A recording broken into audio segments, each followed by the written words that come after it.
it's Alex again from Blacksheep IT Consulting. So we're continuing our dashboard case study for Siebel OpenUI.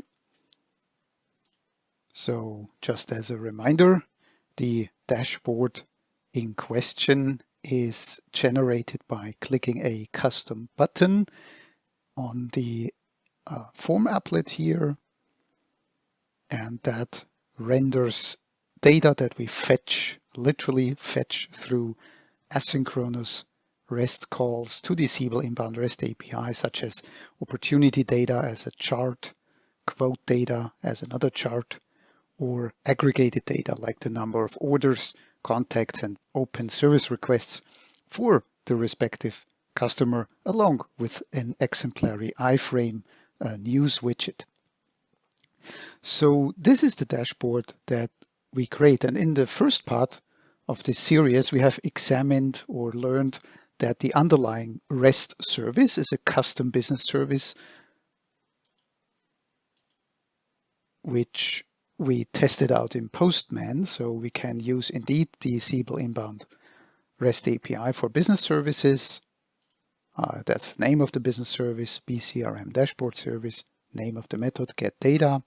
And we can pass in any name of business component, business object, search expression, view mode, and a list of fields we want to get back. So if I send this off, then we get a response. And the response is what then is parsed to be parsed in JavaScript in the browser and put on the screen. So make sure you watch the first video to understand why we have a custom business service here and an insecure custom business service as well, because anybody could query anything with that. That's not safe.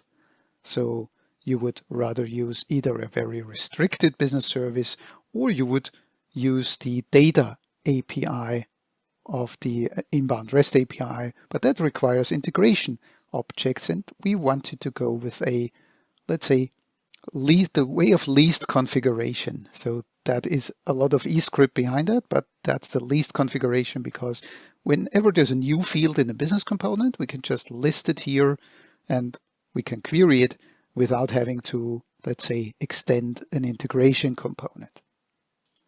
Okay, enough of the recap of the first module. Again, if you haven't watched it, use the link in the description. Make sure you watch the first part of this video before you watch this one. In this part, we take a look at the physical renderer that I created as an example how to make that dashboard happen. Now, this is a physical renderer for a form applet, and it is as generic as can be, since I've been really using the good old OpenUI PRPMCR code template generator by my good friend Duncan Ford. Thanks, Duncan. Big shout out to you for making this possible. And so I created a PR for a form applet, and I named it BCRM dashboard PR. I didn't want any comments or logging. So that really is the code that I started out with. No questions asked. That is a standard physical renderer template, and that's where I started out. So this is how it started, and this is where we are going. So let's take a look at the individual standard override prototype function. Let's start in init. That's the life cycle of any applet. Starts here. And there's one thing we do here. We load chart.js. Now we need some charting engine. The Siebel comes with D3, and to be pretty brutally honest, I have no idea how to use D3. It's just above my head. So chart.js, I understand how to use it, so I decided to load it here. And we're not even loading the latest version, just loading any version literally that is recent. It has, of course, you can go with your favorite chart framework, or a custom one, or D3, which is already built into Siebel. It's already loaded. You will you will have concerns that we're loading it not within the manifest. Yes, you could do that. You can download the source and you put it on your AI and load it through the Siebel OpenUI manifest. And that's actually what I would recommend to do in productive environments, so you're not dependent on a content delivery network, a CDN, like we do here. So the client requires internet connectivity at runtime to download that script and place it in the header. So it's a little bit of jQuery here to check if it's already loaded, and if not, it just loads it. It places the link in the header. The browser will then duly download the JavaScript. So that's chart.js. So if you head over to chartjs.org, you see all the bells and whistles that this, well, simple yet flexible library, as it self-describes, has. And it's a really cool library. It's very simple to use. It has some very cool output. Well, the usual bar charts or line charts, or other charts, radar, yeah, anything goes literally. So yeah, knock yourself out with your favorite charting framework of choice if you want to put data visually. There's probably dozens of very good ones and even free ones out there on the internet. So Chart.js is really just one that I have used in the past, so I'm using it for this prototype. Okay, so the init override makes sure that Chart.js is loaded by the browser, so ready to go. And now we need a button. So that I do usually in Show UI, where you can add stuff to show in the UI, right? So that's where I'm adding a button. You could argue, well, a button is really a control on an applet, and rightfully so. But again, we have here the principle of the least amount of configuration. So we want to maybe add this button dynamically to applets, etc. And then, well, this comes in handy, this little technique here. It's not really difficult. It's just a bit of jQuery. So let's go ahead. First, we are inside a PR. So we grab the PM, the presentation model. I need a variable later, so I call it PR, referring to this, the physical renderer itself. Then I get the full ID from the PM, the full applet ID, which is something like S_A1, S_A2, and so I can grab the applet element. Now forgive me for my 2-character variable names. AE stands for applet element, and that I grab with a little bit of jQuery. jQuery, well, it's with OpenUI for the past 10 years, so why not use it? Then I can find the button group. That's the area where the new button of form applets are, the menu button. And now I'll just create that button. So if basically the button does not exist, I create the button here with a bit of styling, and you could argue very rightfully so, Alex, don't do this. Styling shouldn't go in JavaScript. And I agree totally. This is a prototype, however, so we could later move it out of here into a custom style sheet. No harm done. And for the prototype and for the file I'll be sharing, it's all contained in a single file. So that's why I'm using this technique here. But word of caution, in real life, don't do it. So do as I say, not as I do. So that's a button, all right. And we're going to prepend it to the button, to the back button group area. And now we need a click event handler. And that click event handler calls a new prototype function I called show dashboard. So let's see that part of the code in action. First, I created that physical renderer file and I placed it in the usual place, which in modern Siebel 21.2 or higher is on the AI installation folder or AI home. You go application container external, that's your the external Tomcat. And there we have the Siebel webroot folder. And we have scripts. There we have Siebel. And then we have custom. And that's where your custom stuff goes. Could be subfolders or not. Here's my file, bcrm dashboard pr.js. I saved it here. And now I need to register it in manifest. So some OpenUI 101. Just bear with me as we go to manifest files. And you would have to create a new record here, which I already did. And there it is. So that reference to the custom file. Make sure you have your spelling right, your forward slashes. And then we go to the manifest administration. And I have one test applet that I used it with. So maybe let's go with the files column. It's a pretty handy trick here in the objects applet. You can expose the files column, which is really just more or less read-only. Let me just run the query again. But I can query for my dashboard file. And there it is. Doesn't show up. That's a little bit confusing sometimes, but this is the physical renderer entry I created for the SIS account entry applet, and it has one expression, just defaults, and loads the file.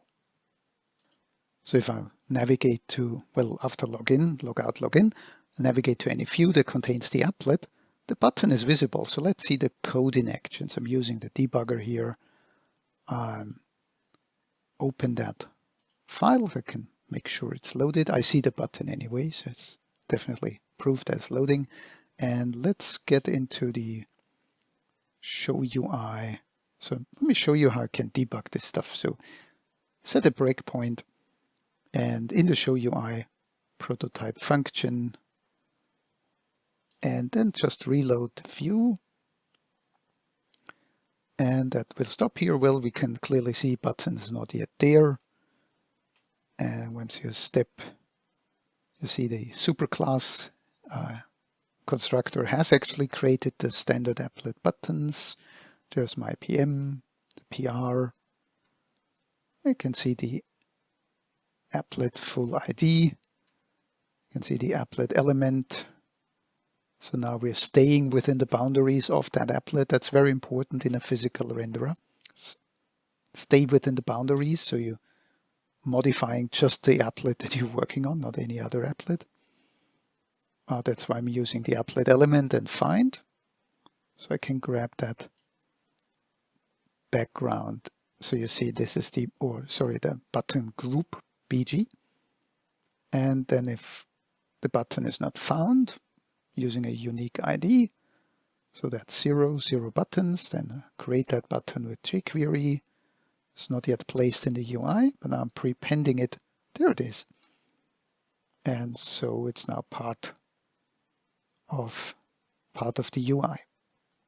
And there's the click event handler. So there you go. Of course, that function is only executed when we click the button. Okay, there you have it. Okay, back in the editor. So of course, we must have a function that is called when the button is clicked. No, otherwise it wouldn't be doing anything much. So where's that function? There it is. All right. So I'm using the prototyping technique. So adding a function to the prototype of the PR. It will be a local function, only available within the PR. If the function is really generic, then make a utility file, make that function available in kind of a library that you create. But we're keeping it nice and simple here. So now the purpose of that function is to render the initial dashboard with placeholders for each item on the dashboard. Now, the big question is, how do we know what should be on the dashboard? Do we want to hard code this, or do we want to soft code it? And I always opt for soft coding. So here, the first line of code is actually establishing a constant DB items. And you can see it's like populated already. So there's another prototype function, get account dashboard config, which returns a list of dashboard items. So imagine this function to be a library function and uses maybe REST or a regular Siebel business service call to retrieve that configuration information. I'm placing it in the same file here to achieve the, well, least amount of configuration, prototype file, so you can have one file with everything in it. Now that function is way down below here. So I created this function and it retrieves the row ID of the current record in the current applet or presentation model, get postcomp. A little bit illegal here, but I can get the row ID value out of here. And the big chunk is here an array of dashboard items. It's an array, and each item is an object with properties. A unique ID, a type like chart, a subtype like horizontal bar, a label, opportunity summary, the business object, business component, search expression. We already have seen this before. Sort spec, view mode, and the field list. So for chart, I need a chart label, like the name of an opportunity and the primary revenue amount I want to use as the value for the height or the width of the bar. So there's one section here, one dashboard item, another one, the quote chart, querying quote data. And notice the search expression uses account ID equals to, well, the row ID I grabbed of the current account. So that's a dynamic search expression. Then there's an order count, which is type aggregate, that's visually different, still as a query. I don't need any fields for that because I just need the record count. I just have an empty field list. I have a contact count using the multi-value field here for the query. So you see how flexible it is, really. Then I have the open SR count. Of course, you can have more complex query statements like only have the open or active service requests of a given account. And then I have this iframe example because there was just some space left literally, and I was in a playful mood, so I added an iframe type so you can place arbitrary, well, YouTube videos or anything goes that the browser accepts in an iframe, which is not much these days because of the X-frame thingy. Security is tight these days. And that's returned, so it returns that array of items. And that really begs the question, okay, is it a good idea to do it like that? Definitely not. Not a good idea. It's hidden in your physical renderer. It should be in a separate file at least. It should be maybe even better. It should be in a nice cozy Siebel table like we do in DevPops. If you check out the DevPops storage, we store JSON in a table and have a REST API to retrieve it. So you can even, an administrator could change it. Imagine that, change the look and feel of your dashboards by editing JSON, or maybe you put a nice little view on top of it and have applets for the administrators. Of course, that's extra effort. So that's the least amount of configuration we have. Still, we have some soft-coded dashboard configuration. I can easily add another item and it would show up. So yeah, let's go back to the function that calls it,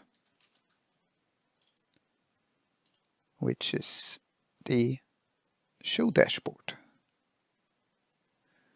So that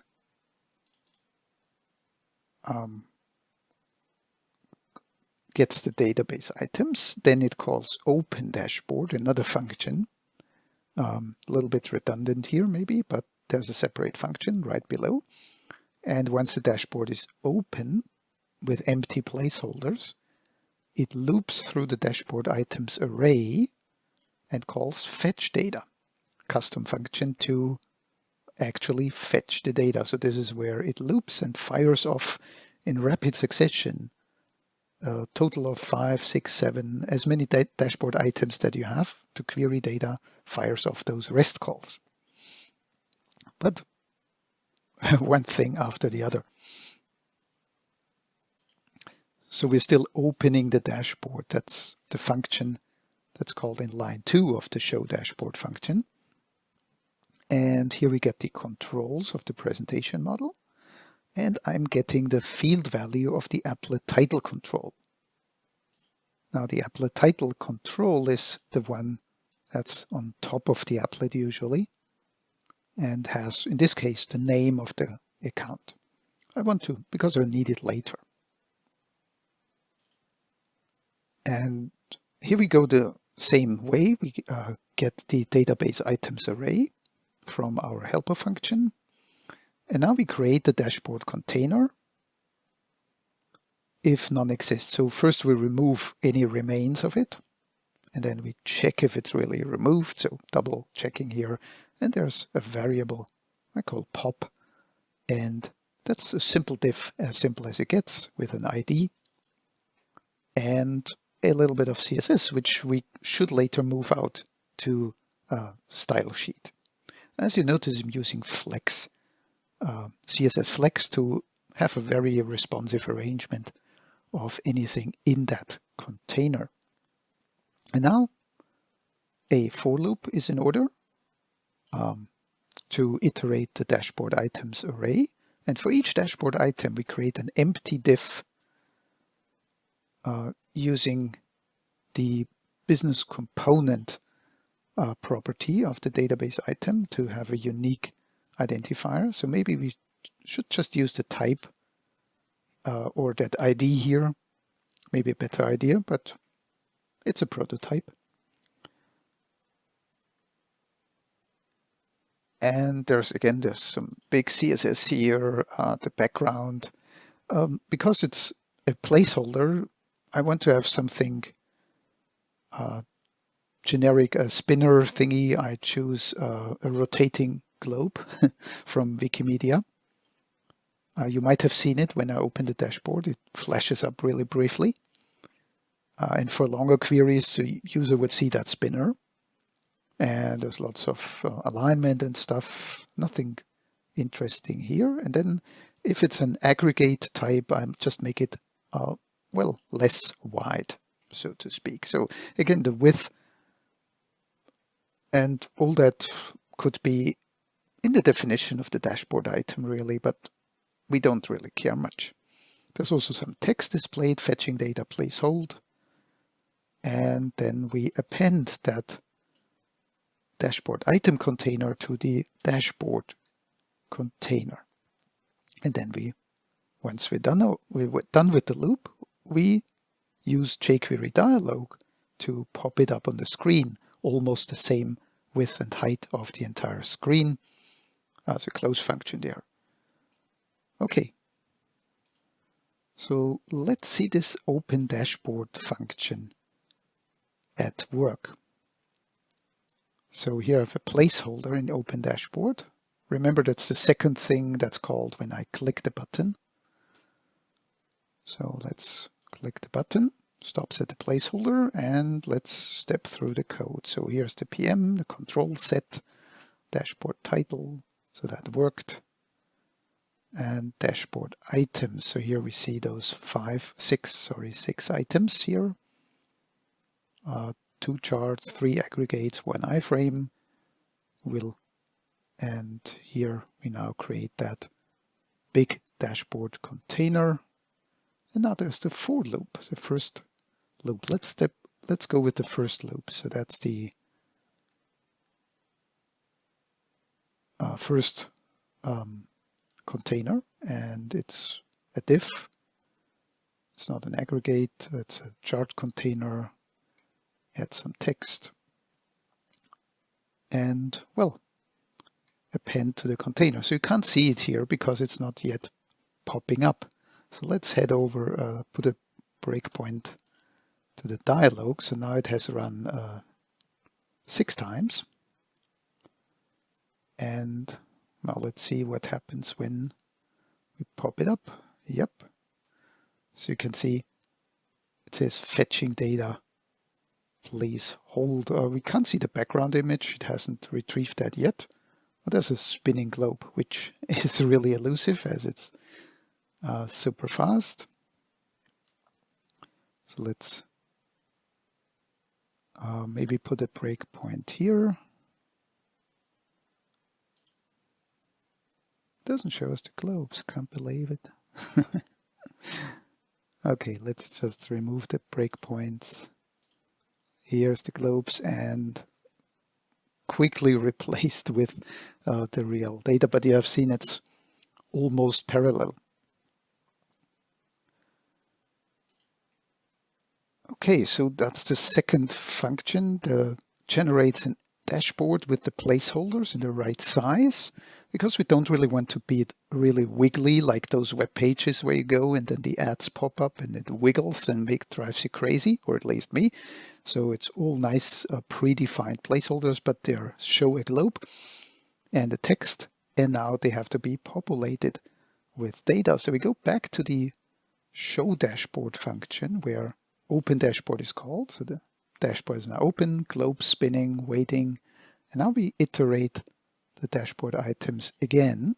This time we pass each dashboard item to the fetch data function, and this is where the real music is being played. So fetch data, let's see if we can find the definition here. There it is. So there's the dashboard item incoming, strange variable name. I think that's input property set, and creating a variable of the PR for later. A little bit of statistics you might have seen on tooltip. There's fetch time being recorded. So I have a global variable. I'm using the ID of the dashboard item to create an empty object. So that BCRM stats has one object for each item recording the statistics. That's just for performance measurement reasons. Then based on the type, so if it's an iframe, if it's not an iframe, then if it's an iframe, we don't really have anything to fetch because it's just a URL. But here it's not an iframe, so we have to do the fetch. So here's the code to generate the header. Remember, we use SSO, so that's the super secret HTTP header. Now not so super secret anymore. Anybody who presses F12 in the browser can clean that and try to enter sadmin here. So that's why I said the underlying business service must be really, really secure. Do your security homework. But we get the current username. So that would definitely be a valid user. It's already authenticated in the application. So this will be for authentication against the EAI Object Manager, which is SSO. So the user doesn't have to enter the password again.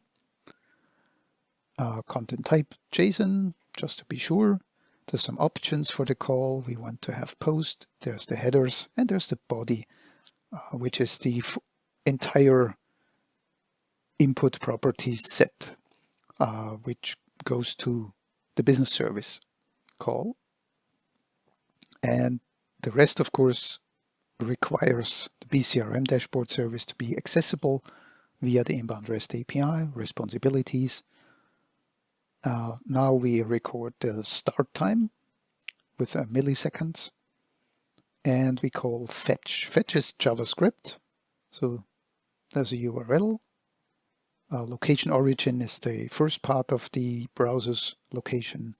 Append this business service and method and match request format like we did in Postman. And it's asynchronous, so when it comes back, That's the first callback. Then the response will be put in, converted to text, and then the result is ready to pass into this function, which records the stop time of the fetch for performance measurement and calls a render dashboard item with the result.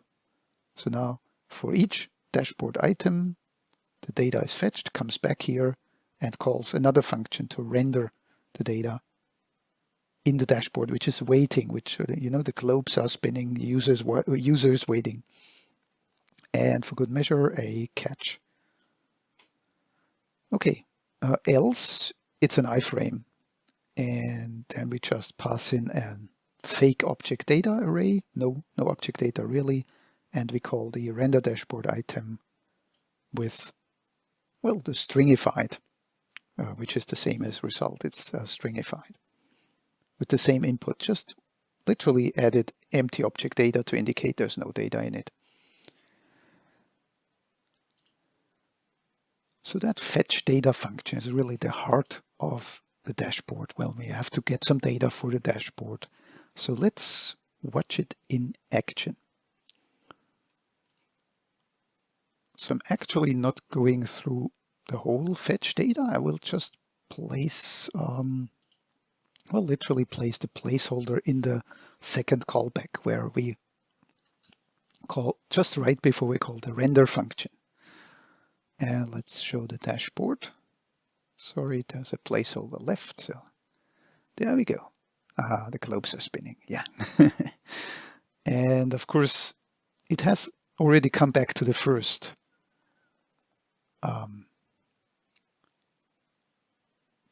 function. Sorry, that's the first fetch. So the results, that's the opportunity results are already in. And now let's just forward. And it doesn't show yet because it's in debugging, but now the results, it's on the service request that came back second. And the third one is the contact. You see the service request has been populated here. The charts are not rendering in the debugger. That's the contacts. The quote comes next. So see, it's not the order in which the dashboard items are defined. It's in the order, of the fastest response to the slowest. The order entry count is next. There we go. And now we're done. Okay, and that would be some ridiculous runtimes probably because it was in the debugger. So 28 seconds for this one. Yeah, ridiculous runtimes recorded, of course. Well, because the first one is good. So let's run this without the debugger. And well, we have seen how fast this is. So this is 112 milliseconds, 184. Of course, the database is ridiculously small. You would likely have to add a 0 at the end, factor of 10. But still, after the first, within 1 or 2 seconds, the dashboard should populate. If not, then of course you have to fix the performance, But the spinning globe makes a nice animation so the user can relax while waiting, or of course you can show any other spinner.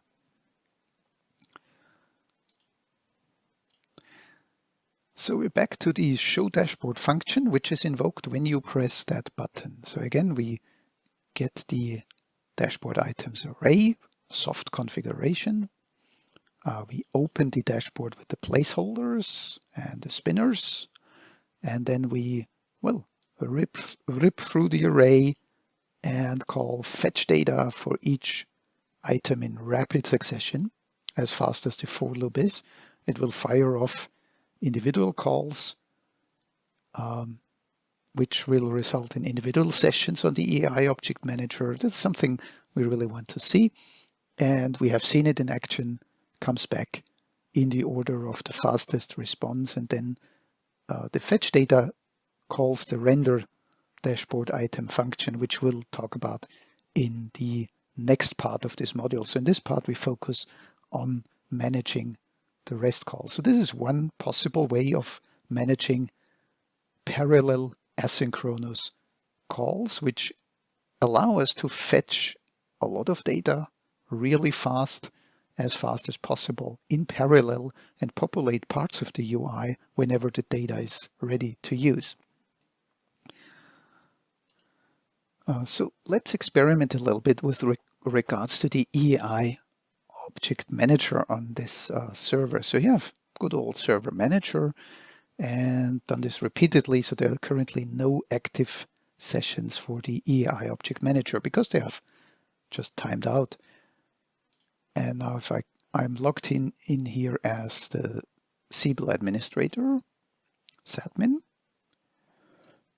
So the dashboard call has 5 different requests. Let's look at it from the network perspective of the browser.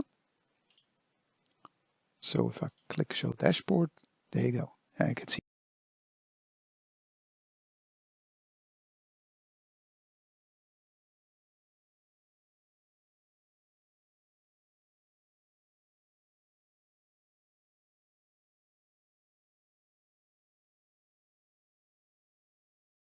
the waterfall just nicely. That additional stuff is the Euronews widget. But we see 5 get data calls. And we see the timings from the browser nicely, 813 milliseconds for the first one. Yeah, it's probably that fetch time. And now let's look at the sessions on the server. So there were 5 calls from the browser.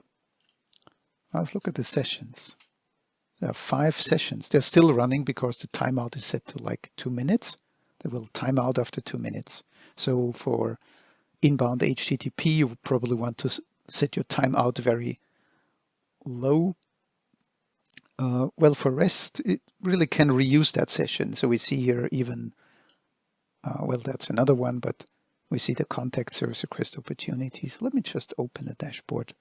Again, it was much faster because the sessions are now hot or warmed up, and it's reusing those sessions as long as they're open.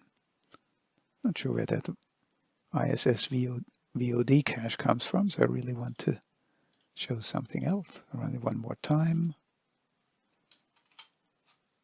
And we can see the REST adapter service. Now we can see this one was for quote service requests, order entry orders. So they randomly, those 5 sessions exist because there are 5 initial requests. And as long as the user keeps pressing and they don't time out, the user has the benefit of reusing the session. So that's 1 user, 5 sessions for EAI Object Manager, 5 tasks, if you will. And so you have to multiply that with, if you have 1,000 users using dashboards real heavily, each dashboard costs you 5 sessions. That's the cost of speed. So you can scale up here. Now let's open another incognito browser real quick with a different user. So you see that the single sign-on really works. So this is a development test user. Let's go to the My Accounts view. So pressing Show Dashboard here. You see it's a bit slower first time.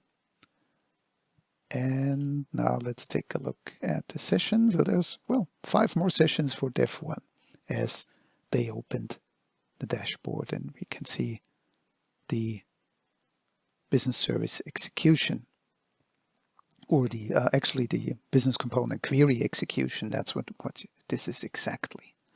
Let's open a second time, a little bit faster now, because it's reusing those sessions.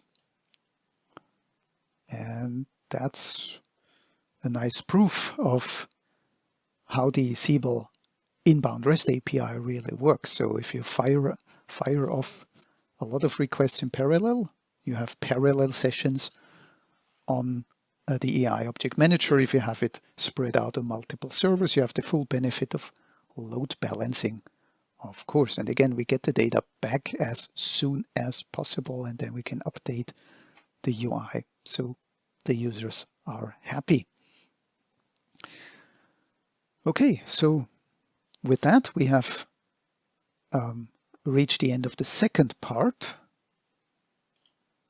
We are already neck deep in JavaScript. We have, just to recap, we have a physical renderer we attach to a form applet, to the account form applet for prototyping purposes. We make sure chart.js is loaded. We haven't really used it yet. We have seen that it's used, but check out the next video for details on that. We understand in show UI, we add the button with the click event handler, which invokes a function which opens the empty dashboard. And then for each dashboard items, where we have a soft configuration right here in the file, for each dashboard items calls fetch data, which runs asynchronous fetch. And for each, when each request returns, individual sessions on EAI Object Manager return very fast in a quick succession, we call a render function, which we haven't discussed yet. So that's, of course, in the next module. So make sure, check out the next module. Thanks for watching this one. Take care and see you later.